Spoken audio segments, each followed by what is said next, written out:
નમસ્કાર દર્શક મિત્રો, GSTV અને ધ HBK ન્યૂ હાઈસ્કૂલના સંયુક્ત ઉપક્રમે આયોજિત પાસ થવાના પંચામૃતના આજના દિવસના આ પ્રથમ એપિસોડની અંદર હું આપ સૌનું હાર્દિક સ્વાગત કરું છું.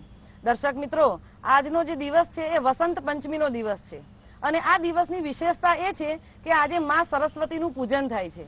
તો આવા સારા દિવસે ધોરણ 10 અને 12ની જાહેર પરીક્ષાની અંદર બેસનારા વિદ્યાર્થીઓને અમારા સૌ વતી હાર્દિક શુભેચ્છા પાઠવું છું.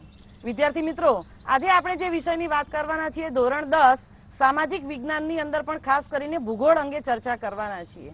ભારતની વાત કરીએ તો ભારતની ઉત્તરે હિમાલય છે અને દક્ષિણે હિન્દ મહાસાગર છે. પૂર્વની અંદર બંગાળાનો ઉપસાગર છે તો પશ્ચિમે અરબી સમુદ્ર છે. વિદ્યાર્થી મિત્રો, અને વિશેષતા તો એ છે કે આપણા ગુજરાતને સૌથી લાંબો એટલે કે 1600 કિલોમીટર જેટલો લાંબો દરિયા કિનારો પણ મળ્યો છે. ભારતનું જે ભૂપૃષ્ઠ છે એને આપણે 4 ભાગમાં વહેંચી દીધું છે. તો સૌથી અગત્યની વસ્તુ એ છે કે એમાં પર્વતો પણ આવેલા છે, ગંગા અને સિંધુના મેદાનો પણ આવેલા છે, એમાં સામેલ છે દક્ષિણનો ઉચ્ચ પ્રદેશ અને સાથે સાથે નાનું અને મોટું રણ. વિદ્યાર્થી મિત્રો, કુદરતી સંસાધન અને જે સંપત્તિ છે એ આપણને કુદરતે આપેલી છે અને જ્યાં આપણે કુદરત આપણી પર વરસી હોય ત્યાં આપણા બધા જ રોજગાર ધંધા બધા ડેવલપ થયેલા હોય છે. જ્યાંથી નદીઓ નીકળતી હોય છે એ નદીઓના માર્ગની અંદર જ્યાં જ્યાં એ નીકળે ત્યાં ત્યાં એ પોતાનો જે આશીર્વાદ કહીએ એ આપતી જતી હોય છે. તો આજે આપણે જે વાત કરવાના છીએ એ ભૂગોળની અંદર જે વિદ્યાર્થીઓને ખાસ કરીને પૂરા માર્ક અપાવે એવી વાત છે નકશો. તો નકશાની અંદર તમે આખા ભારતને જો બરાબર જાણતા હોય તો નકશો પૂરવો તો તમારા માટે રમતવાત છે અને જો રમતવાત ન હોય તો આજે આપણે એને રમતવાત બનાવી દેવાની છે. અને એ માટે આજે આપણી સાથે ઉપસ્થિત છે શ્રી JS ભરવાડ સાહેબ, જે સામાજિક વિજ્ઞાનના એક તજજ્ઞ શિક્ષક છે અને એમની વિશેષતા એ છે કે વિદ્યાર્થીઓને રમતા સામાજિક વિજ્ઞાન ભણાવે છે. આમ તો ગણિત, વિજ્ઞાન અને સામાજિક વિજ્ઞાનની આપણે વાત કરીએ તો વિદ્યાર્થીને ગમતો હોય છે પરંતુ વાંચવામાં થોડી આળસ કરતા હોય છે. તો ખૂબ એમ કહેવાય કે રમતા રમતા જ્ઞાન જેને કહીએ અને ગમ્મત સાથે જ્ઞાન, એ કન્સેપ્ટ આજે તમને ભરવાડ સાહેબ બરાબર સમજાવવાના છે અને તમે સમાજ વિદ્યાનો જે વિષય છે, સામાજિક વિજ્ઞાનનો જે વિષય છે એને બરાબર ડાયજેસ્ટ કરી અને આપણું તો એક જ મિશન છે કે ભાઈ 7મી માર્ચે શરૂ થનારી બોર્ડની પરીક્ષાની અંદર સારામાં સારો દેખાવ કરવો છે. તો આપણે હવે સમય ન લેતા પ્લીઝ ભરવાડ સાહેબ તમારા એ જ્ઞાનનો લાભ અમારા બાળ મિત્રોને ચોક્કસ આપો જેથી કરીને કોઈ ડર રાખ્યા વગર બોર્ડની પરીક્ષામાં બેસી શકે. નમસ્તે વિદ્યાર્થી મિત્રો, પાસ થવાના પંચામૃતના 32મા એપિસોડમાં આપનું હાર્દિક સ્વાગત કરું છું. મોટાભાગના વિદ્યાર્થીઓએ 10મા ધોરણની તૈયારી તો થઈ જ ગઈ હશે, પરંતુ જે બાકી હોય એ પણ તમે કરશો જ. મોટે ભાગે લગભગ 20 દિવસ બાકી રહ્યા છે પરીક્ષાને આડે. તો એ 20 દિવસની અંદર તમારે સારી રીતે તૈયારી કરવાની છે. એની અંદર મોટે ભાગે ડી જે વિભાગ આવે છે તો એની અંદર 16, 17 અને 18મા પ્રશ્નો છે. એમાં 18મો પ્રશ્ન છે જે નકશા પૂર્તિનો છે, તો એના વિશે આપણે ખાસ આજે ચર્ચા કરવાના છીએ. તો વિદ્યાર્થી મિત્રો, જે તમને ડિફિકલ્ટી હોય એ નોટ અને પેન લઈને બેસી જાઓ અને ધ્યાન રાખો કે કયો પાક કયા રાજ્યમાં આવેલો છે એના વિશે આપણે ચર્ચા કરીશું.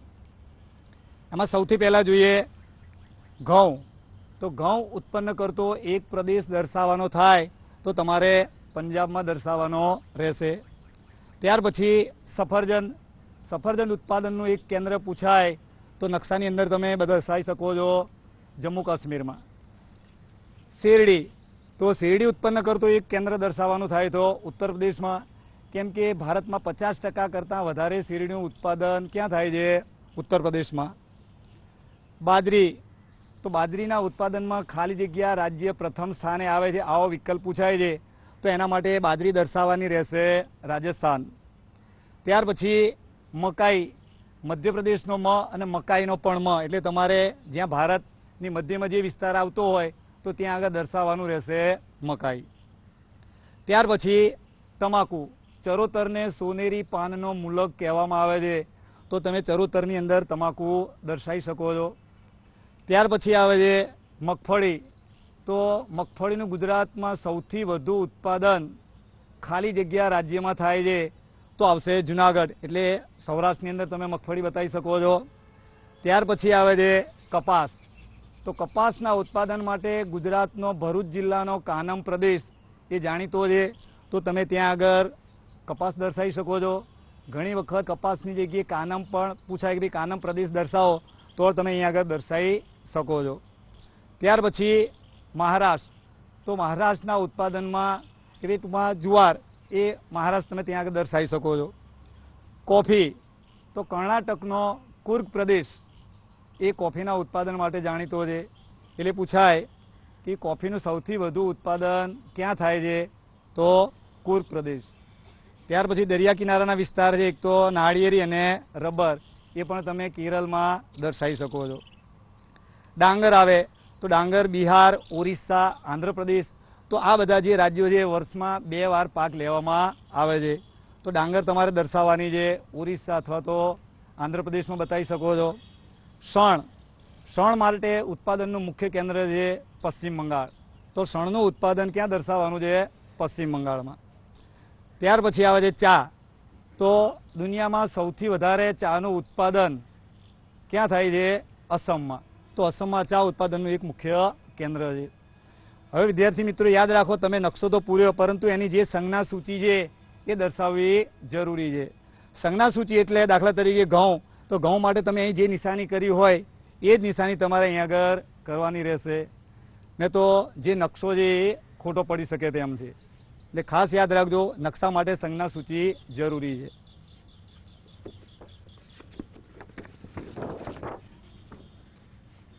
ત્યાર પછી આવે છે 11મું ચેપ્ટર, જળ સંસાધનો, અને એના ગુણ છે 4 માર્ક.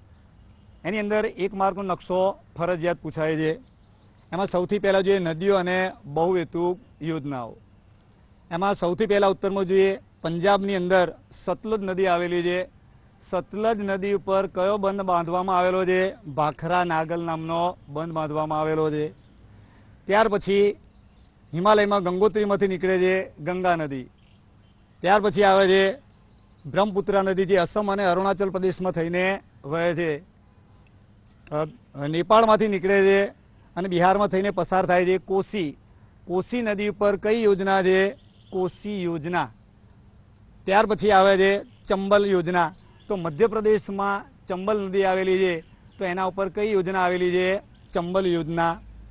ત્યાર પછી આવે છે ઝારખંડની અંદર દામોદર યોજના, દામોદર નદી ઉપર દામોદર યોજના, તો એ પણ તમારે ઝારખંડમાં બતાવવાની રહેશે. દુનિયાનો સૌથી લાંબો બંધ છે એ હીરાકુડ બંધ, અને કઈ નદી પર આવેલો છે, મહાનદી ઉપર. એવું પણ પૂછાય હીરાકુડ યોજના ખાલી જગ્યા નદી પર આવેલી છે, તો અથવા તો મહાનદી ખાલી જગ્યા રાજ્યમાં આવેલી છે, તો ઓરિસ્સા. બરોબર. ત્યાર પછી ગોદાવરી નદી, એની પર કોઈ યોજના આવેલી નથી.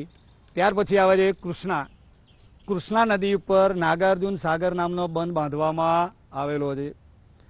હવે ગુજરાતમાં જઈએ, નર્મદા નદી ઉપર સરદાર સરોવર અથવા તો નર્મદા ખીણ નામનો એ બંધ બાંધવામાં આવેલો છે નવાગામ પાસે.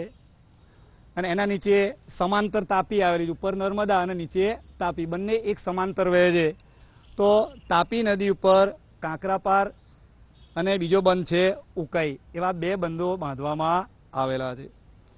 ત્યાર પછી આવે છે કાવેરી નદી. કાવેરી નદી ઉપર પણ 2 બંધ બાંધવામાં આવેલા છે, એક મૈતુર અને બીજો છે કૃષ્ણરાજ સાગર. અને કર્ણાટકની અંદર તુંગભદ્રા નદી છે, તુંગભદ્રા નદી ઉપર આવેલી છે તુંગભદ્રા યોજના. એટલે ખાસ કરીને એની અંદર પણ સંજ્ઞા સૂચિ તમે દર્શાવી શકો છો. નદી માટે આ સંજ્ઞા સૂચિ રહેશે, અને યોજના અથવા તો બહુહેતુક યોજના માટે આ પ્રમાણેની સંજ્ઞા સૂચિ રહી શકે છે. હવે એની અંદર પૂછાય છે બહુહેતુક યોજના એટલે શું, એવો એક પ્રશ્ન છે. તો કે એક કરતાં વધારે હેતુ સિદ્ધ કરવા માટે જે યોજના બનાવવામાં આવી હોય તો એને શું કહેવામાં આવે છે, બહુહેતુક યોજના. અને એના ઉદ્દેશો શું છે, એક તો પાણીનો સંગ્રહ કરવો, પછી સિંચાઈ માટે પાણી પૂરું પાડવું, જળ વિદ્યુતનું ઉત્પાદન કરવું, મત્સ્ય ઉદ્યોગનો વિકાસ કરવો, સહેલાણીઓ એટલે કે હરવા ફરવા માટેના સ્થળોનો વિકાસ કરો. તો આ બધા આ યોજના બહુહેતુક યોજનાના મુખ્ય ઉદ્દેશો છે. ત્યાર પછી આવે છે ખનિજ સંસાધન, 3 માર્કનું ચેપ્ટર છે. એની અંદરથી 1 માર્કનો નકશો ફરજિયાત પૂછાય છે. એની અંદર સૌથી પહેલાં જોઈએ અબરક. તો અબરક એ ઝારખંડ અને બિહારમાં આવેલું છે. હવે એની અંદર જો યાદ રાખજો અ બ ર ખ. અ એટલે આંધ્રપ્રદેશ, બ એટલે બિહાર, ર એટલે રાજસ્થાન અને ખ એટલે છેલ્લો અક્ષર ઝારખંડનો ખંડ લઈ લો તો આ ચારેય રાજ્યોમાં તમે ક્યાં બતાવી શકો છો, પરંતુ સૌથી વધારે અબરખનું ઉત્પાદન એ ઝારખંડ અને બિહારમાં જે હજારીબાગની ખાણ આવેલી છે તો ત્યાં એનું સૌથી વધારે ઉત્પાદન થાય છે. ત્યાર પછી જમશેદપુર જે લોખંડ પોલાદનું મુખ્ય કેન્દ્ર છે એ તમે ત્યાં આગળ જમશેદપુરમાં બતાવી શકો. ઘણીવાર પૂછાય કે ભાઈ લોખંડનું એક કેન્દ્ર દર્શાવો તો જમશેદપુર તમારે દર્શાવવાનું છે. મેંગેનીઝ મધ્યપ્રદેશનો મેંગેનીઝનો તો તમે મધ્યપ્રદેશ ને ભારતની વચ્ચે મધ્યપ્રદેશ આવેલું છે તો ત્યાં આગળ મેંગેનીઝ તમે દર્શાવી શકો છો. ત્યાર પછી સીસુ એ સીસુ પણ ત્યાં બતાવી શકો છો. ચૂનાનો પથ્થર પણ રાજસ્થાનનો બતાવી શકો છો. તાંબુ એ પણ શું છે રાજસ્થાનમાં બતાવી શકો છો. ત્યાર પછી બોક્સાઇડ, બોક્સાઇડમાંથી એલ્યુમિનિયમ મેળવવામાં આવે છે તો બોક્સાઇડ ઓરિસ્સા અથવા તો આંધ્રપ્રદેશમાં બતાવી શકો છો. અને એના માટેની સંજ્ઞા સૂચિ છે અબરખ માટે અંદર તમે જોઈશો આ જે સંજ્ઞા સૂચિ હોય એ સંજ્ઞા સૂચિ કરવી જરૂરી છે. ત્યાર પછીનું ચેપ્ટર આવે છે ઉત્પાદન ઉદ્યોગો. 7 માર્કનો ચેપ્ટર છે. એની અંદરથી 1 માર્કનો નકશો ફરજિયાત છે. ઊની કાપડ ઉદ્યોગ તો પંજાબમાં સૌથી વધારે એનું ઉત્પાદન થાય એટલે કે ત્યાં આગળ ઊની કાપડ ઉદ્યોગ તમે દર્શાવી શકો છો. ત્યાર પછી આવે છે ખાણ ઉદ્યોગ તો ઉત્તર પ્રદેશમાં આપણે આગળ જોઈ ગયા 10મા ચેપ્ટરની અંદર શેરડીનું સૌથી વધુ ઉત્પાદન ઉત્તર પ્રદેશમાં થાય છે એટલે ત્યાં આગળ તમે ખાણ ઉદ્યોગનું એક કેન્દ્ર ઉત્તર પ્રદેશ બતાવી શકો છો. તાંબુ ગાળણ કેન્દ્ર તો તાંબાનું ઉત્પાદન પણ ક્યાં થાય છે રાજસ્થાન તો રાજસ્થાનમાં તમે તાંબા ગાળણનું એક કેન્દ્ર બતાવી શકો છો. રસાયણ ઉદ્યોગ અને રાસાયણિક ખાતર ઉદ્યોગ તો આ બંને તમે બતાવવાના છે વડોદરાની અંદર. કયા? રાસાયણિક ખાતર ઉદ્યોગ અને ખાતર ઉદ્યોગ બંને. ત્યાર પછી આવે છે કૃત્રિમ કાપડ અને સુતરાઉ કાપડ બંને બતાવવાના છે મુંબઈમાં સૌથી મોટું કેન્દ્ર છે તો ત્યાં આગળ તમે દર્શાવી શકો છો. રેશમી કાપડ ઉદ્યોગનું એક કેન્દ્ર તો બતાવશો બેંગ્લોર અથવા તો બેંગાલુરુ. અને બીજો એક ઉદ્યોગ છે ઇલેક્ટ્રોનિક ઉદ્યોગ એ પણ તમે ત્યાં આગળ દર્શાવી શકો છો. ક્યાં આગળ? બેંગ્લોરમાં. સિમેન્ટનું મુખ્ય એક કેન્દ્ર બતાવી શકો છો ચેન્નાઈની અંદર. ત્યાર પછી આવે છે જહાજ બાંધકામ તો વિશાખાપટ્ટનમ ત્યાં આગળ જહાજ બાંધકામ આવેલું છે કે ભાઈ જહાજવાળો ત્યાં આગળ જોવા મળે છે. ત્યાર પછી આવે છે બોક્સાઇડ બતાવ્યું તો બોક્સાઇડમાંથી એલ્યુમિનિયમ મેળવવામાં આવે છે. એલ્યુમિનિયમ ગાળણ બતાવવાનું છે ઓરિસ્સાની અંદર એટલે એ પણ ખાસ યાદ રાખજો. આગળ 12મા ચેપ્ટરમાં આપણે જોઈ ગયા લોખંડ પોલાદનું એક કેન્દ્ર તો લોખંડ પોલાદનું કેન્દ્ર દર્શાવવાનું છે જમશેદપુર તો ત્યાં દર્શાવવાનું રહેશે. ત્યાર પછી શણ ઉદ્યોગ 10મા ચેપ્ટરમાં આપણે શણનો પાક જોઈ ગયા તો અહીંયા આગળ પણ શણ ઉદ્યોગ છે તો એ તમે ત્યાં પશ્ચિમ બંગાળમાં દર્શાવી શકો છો. અને ખાસ કરીને વિદ્યાર્થી મિત્રો યાદ રાખજો કે સંજ્ઞા સૂચિ લખવી જરૂરી છે. ત્યાર પછી આવે છે પરિવહન સંદેશાવ્યવહાર અને વાહન વ્યવહાર. 2 જ માર્કનું આ ચેપ્ટર છે તો એક નકશો પૂછાય છે અને એક વિકલ્પ પૂછાય છે. એમાં સૌથી પહેલાં જોઈએ દિલ્હીથી કોલકાતાનો રેલ માર્ગ દર્શાવો અને વચ્ચે આવતું એક અથવા તો 2 અટકસ્થાન અથવા તો અટકસ્થાનની જગ્યાએ જંકશન પણ પૂછી શકે છે. તો પહેલું જંકશન એટલે અટકસ્થાન છે અલ્હાબાદ અને બીજું છે વારાણસી. તો આ નકશાને કદાચ તમે આમ વાળી દેશો અને ઊભી ગેપ પડશે તો એના ઉપરથી એક બાજુ અલ્હાબાદ આવશે અને બીજી બાજુ વારાણસી આવશે એ તમે દર્શાવી શકો છો. એનું એક્ઝેક્ટ માપ છે. ત્યાર પછી પૂછાય છે કોલકાતાથી ચેન્નઈ અથવા ચેન્નઈથી કોલકાતાનો રેલમાર્ગ અને વચ્ચે આવતા 2 અથવા તો 1 અટકસ્થાન. તો જો એમાં પહેલું આવશે ઓરિસ્સામાં ભુવનેશ્વર, પછી આવે છે વિશાખાપટ્ટનમ. તો એ બંનેમાંથી ગમે તે એક તમે દર્શાવી શકો છો. ત્યાર પછી આવે છે મુંબઈ અને ચેન્નાઈ વચ્ચેનો રેલમાર્ગ એ વચ્ચેના 2 અટકસ્થાન છે. પહેલું છે પુણે અને બીજું છે સોલાપુર. ત્યાર પછી આવે છે દિલ્હીથી મુંબઈનો રેલમાર્ગ અને વચ્ચે આવતા અટકસ્થાનો દર્શાવો. તો પહેલું આવશે જયપુર, બીજું આવશે અમદાવાદ, ત્રીજું વડોદરા અને ચોથું સુરત. એટલે તમારે જે યાદ રાખવું હોય તે રાખી શકશો. વત્તા બીજો એક નકશો છે મુંબઈથી દિલ્હી વાયા રતલામ. વાયા એટલે રતલામ થઈને તમારે દર્શાવવાનું રહેશે. તો તો વડોદરાથી તમારે વળી જવાનું છે અને એ રતલામ મધ્યપ્રદેશમાં દર્શાવવાનું રહેશે. તો આ નકશા થયા તમારા, કે મોટે ભાગે આ બધા જે નકશા છે એ 5 માર્કના નકશા પૂછાય જ છે. તો વિદ્યાર્થી મિત્રો, તમારામાંથી અહીંયા આગળ કોઈને બતાવવા બોલાવીએ તો બતાવી શકશો ખરા?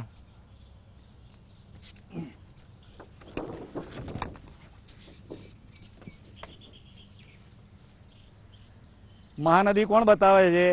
ચલો બતાવી દો.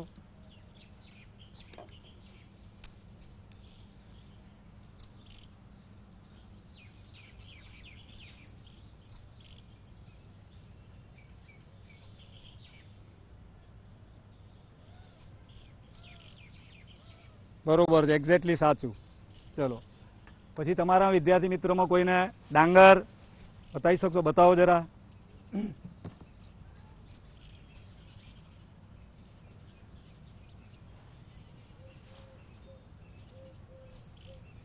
થોડું ઘાટું બતાવો.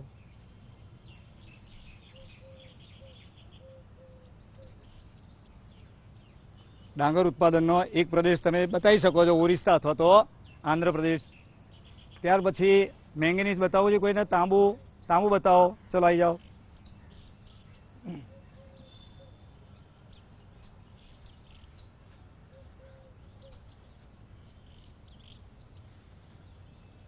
ત્યાં આગળ રાજસ્થાન આવશે, તો ત્યાં આગળ તાંબુ ઉત્પન્ન કરતો એક પ્રદેશ આવશે.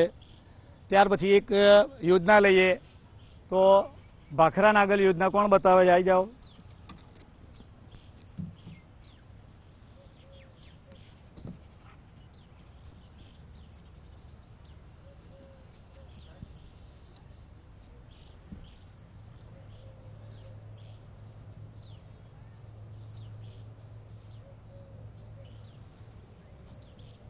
ખાંડ ઉદ્યોગનું પણ એક કેન્દ્ર છે, તો કોઈને આવડશે ખાંડ ઉદ્યોગનું કેન્દ્ર તમારામાંથી? આવી જાઓ.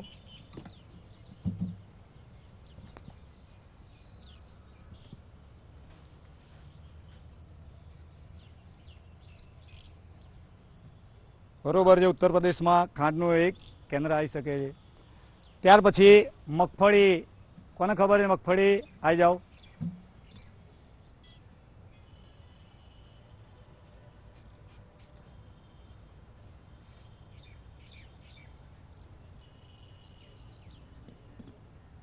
બરોબર છે. જો વિદ્યાર્થી મિત્રો, આપણે નકશાની ચર્ચા કરી.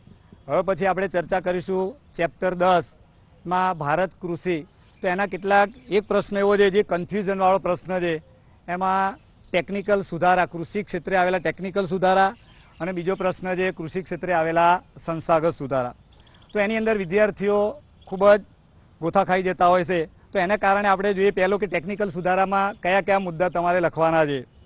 તો ખેતીમાં પહેલાં ખેડૂતો કેવી રીતે ખેતી કરતા હતા, કે ભાઈ હળ, બળદગાડા, ત્યાર પછી રહેંટ, તો વગેરે દ્વારા ખેતી થતી હતી. એની જગ્યાએ હવે tractor, thresher, harvester, monoblock pump છે, રાસાયણિક ખાતરો, જંતુનાશક દવાઓ, સુધારેલા બિયારણો વગેરેનો ઉપયોગ કરીને ખેતી કરે છે. NPK, DAP વગેરે ખાતરનો ઉપયોગ કરે છે. ત્યાર પછી ખેતી ક્ષેત્રે સંસાધન સુધારા કેટલાક એની અંદર આવે છે, કે ભાઈ બાયો કંટ્રોલ, જૈવિક ખાતરનો ઉપયોગ કરે છે. તે ઉપરાંત જે કૃષિવિદો તૈયાર થાય એટલા માટે દરેક રાજ્યની અંદર કૃષિવિદો તૈયાર થાય એટલે કૃષિ યુનિવર્સિટી સ્થાપવામાં આવેલી છે. એ ઉપરાંત દેશમાં કુશળ કૃષિવિદો તૈયાર થાય એટલા માટે કે ક્યાંક ક્યાંક ગ્રામ સેવકોની પણ સ્થાપના કરવામાં આવેલી છે. તો આ બધા મુદ્દા એની અંદર આવે છે. શાની અંદર? ટેકનિકલ સુધારા. હવે સંસ્થાગત સુધારાની અંદર શું આવે છે? જે જમીન એકત્રીકરણનો કાર્યક્રમ અમલમાં મૂક્યો છે, એક તો એ આવશે. ત્યાર પછી ખેડે તેની જમીનનો હક આપવામાં આવે છે અને ખેડૂતોને જમીન માલિકના સાચા હક બનાવવામાં આવ્યા છે.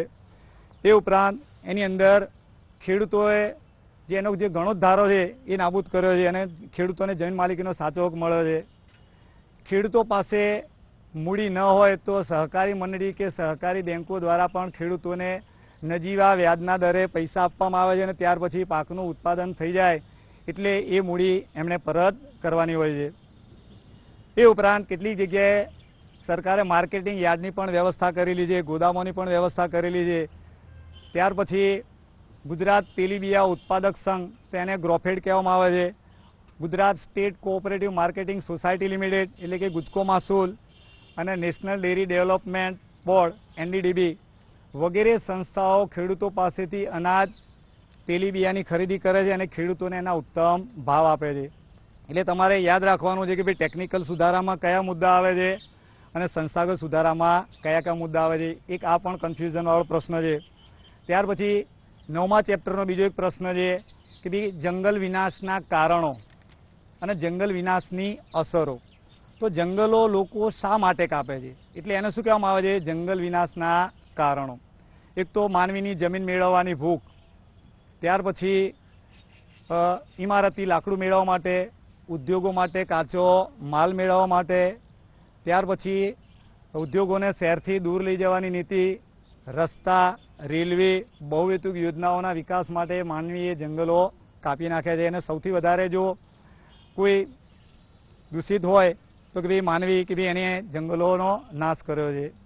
ત્યાર પછી બહુહેતુક યોજનાઓ બનાવવા માટે પણ જંગલો કાપી નાખ્યા છે. અને ઝૂમ ખેતી એટલે કે સ્થળાંતરિત ખેતી. ઝૂમ ખેતી કોને કહેવાય? જંગલો બાળીને કે કાપીને ત્યાં આગળ સાફ કરીને ખેતી કરવામાં આવે છે તો એને કઈ ખેતી કહેવામાં આવે છે? ઝૂમ ખેતી. હવે આ થયા જંગલ વિનાશના કારણો. પછી જંગલ વિનાશની અસરો. એમાં જંગલો કપાઈ ગયા પછી કઈ કઈ પરિસ્થિતિ ઊભી થાય છે? તો એક તો વરસાદનું પ્રમાણ ઘટી ગયું, દુષ્કાળ પડવો, પ્રદૂષણનું પ્રમાણ વધવા લાગ્યું, નિરાશ્રિત વન્યજીવો કે ભાઈ પ્રાણીઓ ક્યાં જાય, ત્યાર પછી લુપ્ત થતા વન્યજીવો, ત્યાર પછી વૈશ્વિક તાપ વૃદ્ધિ અને ગ્રીન હાઉસ ઇફેક્ટ. વૈશ્વિક તાપ વૃદ્ધિ એટલે વિશ્વના સરેરાશ તાપમાનમાં થઈ રહેલો વધારો, અને ગ્રીન હાઉસ ઇફેક્ટ એટલે વાતાવરણમાં કાર્બન ડાયોક્સાઇડ અને અન્ય ઝેરી વાયુનું પ્રમાણ વધતા જે ઓઝોન વાયુમાં જે ગાબડા પડવા લાગ્યા છે તો એને શું કહેવામાં આવે છે?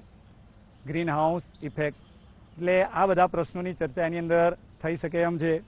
આવી જ રીતે એક ઇતિહાસનો પ્રશ્ન છે કન્ફ્યુઝનવાળો, એની પણ હું તમારી સાથે ચર્ચા કરેલું, કેમ કે હવે પછીના એપિસોડમાં ઇતિહાસ આવશે તો એની અંદર તમે સાહેબ ચર્ચા કરશે. દ્રવિડો વિશે માહિતી આપો અને દ્રવિડ શૈલી વિશે માહિતી આપો. આ બંને પ્રશ્નો એવા છે.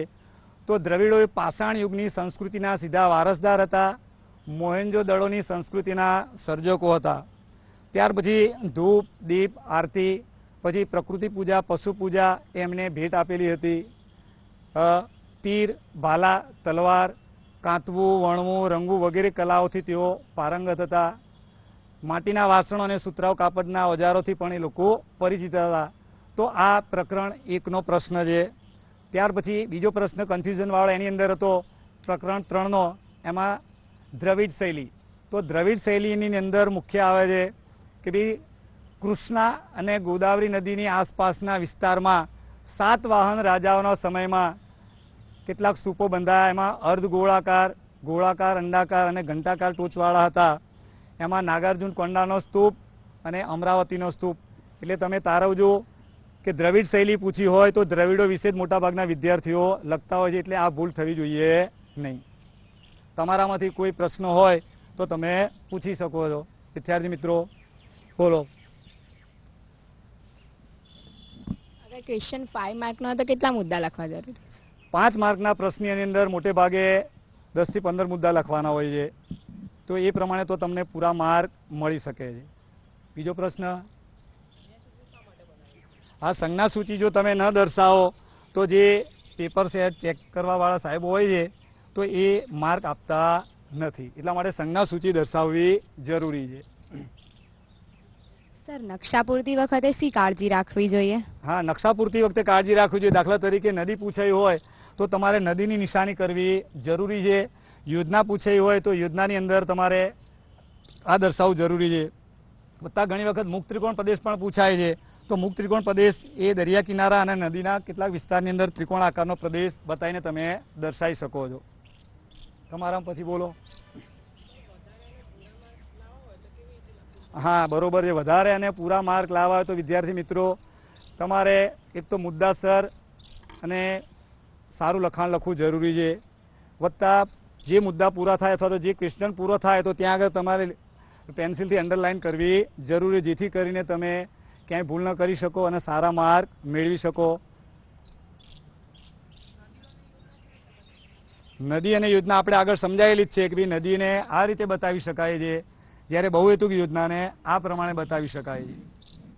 આ સિવાય પણ તમારે બીજો કોઈ પ્રશ્ન હોય તો તમે કહી શકો છો. તો વિદ્યાર્થી મિત્રો, આ તમે નકશા જોયા, એની અંદર તમે અહીં આગળ જે દર્શાવી સતલજ નદી બતાવી, અહીં આગળ કયું બતાવ્યું? તાંબુ બતાવેલું છે, મગફળી બતાવેલી છે, ત્યાર પછી મહાનદી બતાવેલી છે, ઓરિસ્સાની અંદર ડાંગર બતાવેલી છે, અને ઉત્તર પ્રદેશની અંદર શું બતાવેલું છે? શેરડી બતાવેલી છે. તો આવો એક પ્રશ્ન બીજો પણ છે, જે 19મા ચેપ્ટરની અંદર આવે છે, ગ્રાહક શોષણના પ્રકાર અને ગ્રાહક શોષણના કારણો.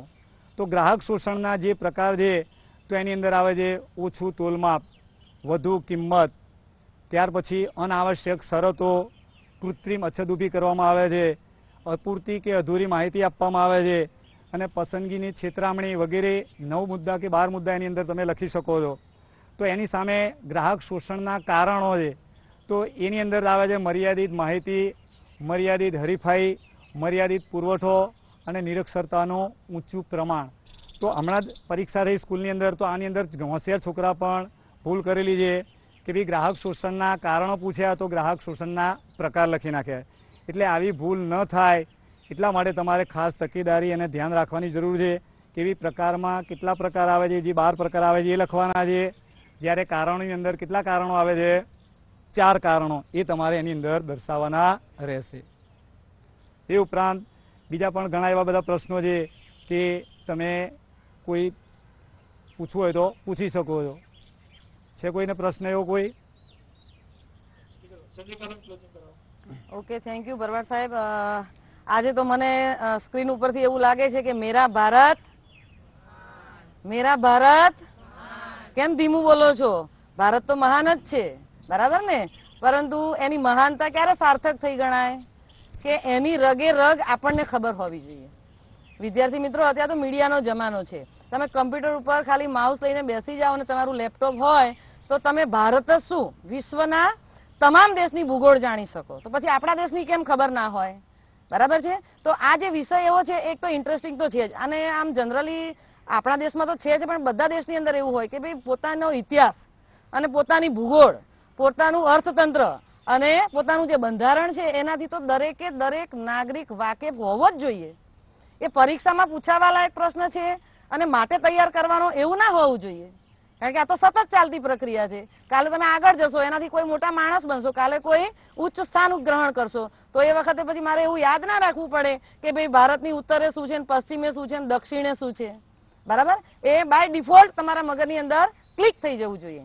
અને એના માટે સબ્જેક્ટને તમારે એઝ અ હોલ તૈયાર કરવો પડે. તમે તમારા ઘરની અંદર આવો એક મોટો મેપ મૂકી શકો, બરાબર, અને એની અંદર તમે રોજે રોજ માહિતી બદલી શકો. કારણ કે ઘણી વખત શું થાય કે તમે જોયા કરો તો પણ તમારા મગજની એની ફોટોકોપી આવી જતી હોય. એટલે તમે કંઈ પણ ના કરો તો પણ તમને યાદ આવી જાય પરીક્ષાની અંદર. એટલે એઝ અ હોલ આખા ટોપિકને સમજો, ત્યાર પછી એ પાઠની અંદર આવતી જે માહિતી છે એને સ્કેટર્ડ કરી નાખો. બરાબર? એ આંકડાકીય છે, એ શબ્દ સમજાવો છે, એમાં કારણ છે. તો આ બધું તમે સમજશો તો 100% તમને આ સામાજિક વિજ્ઞાનનો જે વિષય છે એ હળવો થઈ જશે. બરાબર? આટલી જે આજે તમને અમે ટેકનિક બતાવી કે ટિપ્સ, બરાબર, એ તમે તો તૈયાર કરી જ લીધું છે. હવે 20 દિવસની વાર છે એટલે અસ્ત્ર અને શસ્ત્ર બધું લઈને તમે તૈયાર થઈ ગયા છો. તો આ બધું પાછું આજે તમારા અંદર આવી ગયું હશે એમ માની લઈએ. અને તમારા વતી હું ભરવાડ સાહેબને પ્રોમિસ કરું છું કે અમે A1 ગ્રેડ લાવીને જ રહીશું. બોલો, A1 ગ્રેડ લાવીને જ રહીશું. તો થેન્ક યુ ભરવાડ સાહેબ અગેન. અને આજનો આ એપિસોડ આપણે અહીંયા પૂરો જાહેર કરીએ છીએ વિદ્યાર્થી મિત્રો. અને ફરીથી તમારી બોર્ડની પરીક્ષા માટે હાર્દિક શુભેચ્છાઓ.